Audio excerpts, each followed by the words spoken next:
Hey everyone, this is Jessica Sneha Gray, your local sociologist and host of Place Matters.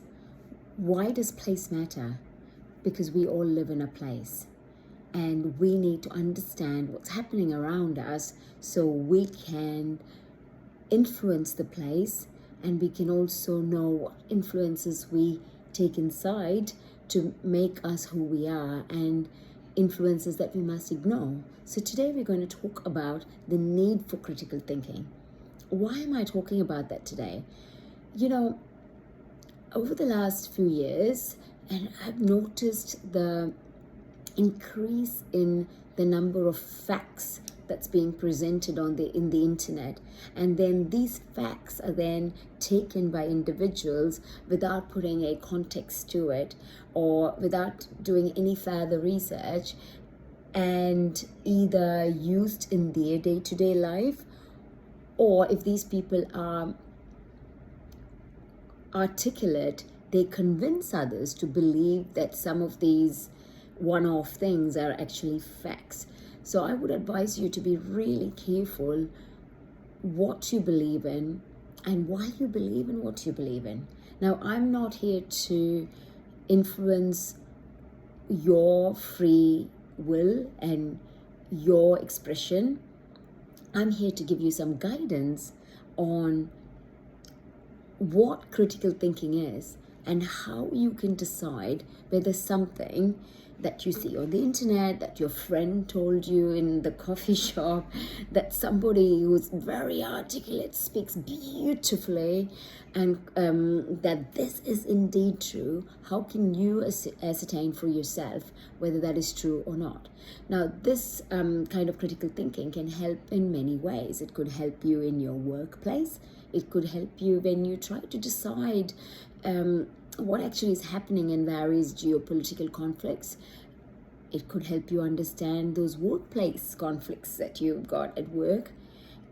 It could also help you almost when you see an advertisement on the television as to the next new fad on what would make you the most beautiful person on earth or the smartest person on earth by taking a drug. So it's up to you what you believe in. But here are some things that you can consider before you frame your thinking. Why is critical thinking important? Because critical thinking helps you make sense of the information that you're getting from others, getting from the internet, and to consider what the facts might be. So for example, if somebody came and told you something, what can you do to make up your mind, your thinking? Oftentimes people regurgitate what somebody else said as their own because they either don't have the time to think about what exactly they mean and what exactly has happened, or they just don't care. So for next time when something happens and you're not quite sure what the right answer is, or I've told you something and you're not sure, here are some things that you can some tools that you can use to make up your own mind. So firstly, think about what exactly is the claim somebody's making. Someone says the world is flat, so that's the claim somebody's making. So now, and then think about who is making that claim. Are these people even trustworthy? So I tell my kids all the time when they look at YouTube, where exactly is this evidence coming from, and have they backed their statements with the source of the evidence? And that will help you narrow down where the thinking comes from. Because you see, we all think we've got free will, but a lot of our information comes from somewhere because we don't have time to process all the information. We accept the information that's given in the most articulate, easiest way. And oftentimes, these people say it again and again and again and again and again, and you start believing it. So before you fall in for just somebody who's articulate, just think, what exactly is this person saying, and where are they getting the information from? And then you would look at what is the evidence for the claim, And is it even worth it? So if somebody says the earth is flat, you figure out who's saying that. That's an out there example, but and say where are they getting this information from, and write it down and think about it, and research the source. So if I read something and there's a source attached to it, I often go and find the original source to find out whether that information is actually valid. And think about, is there, okay, is the earth flat, or what are the alternates that could happen? What are the alternate options? And then you go and evaluate it, you go and understand it, you go and do some further research, and then think, based on the balance of the evidence that you've got, what is the conclusion that you've come up with? And if you use these tools, think about who is saying it, where are they getting all this stuff from, and is there actually independent evidence to back it up?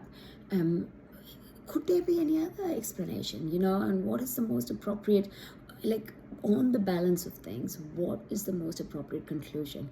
Most scientists use this kind of principle to formulate their thinking.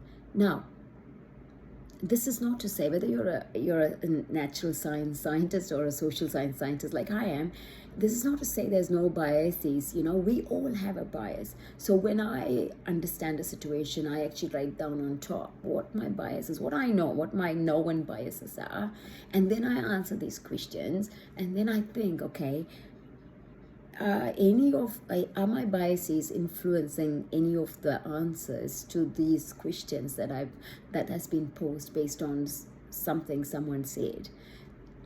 And then I would honestly think about it before I frame my thinking and my analysis.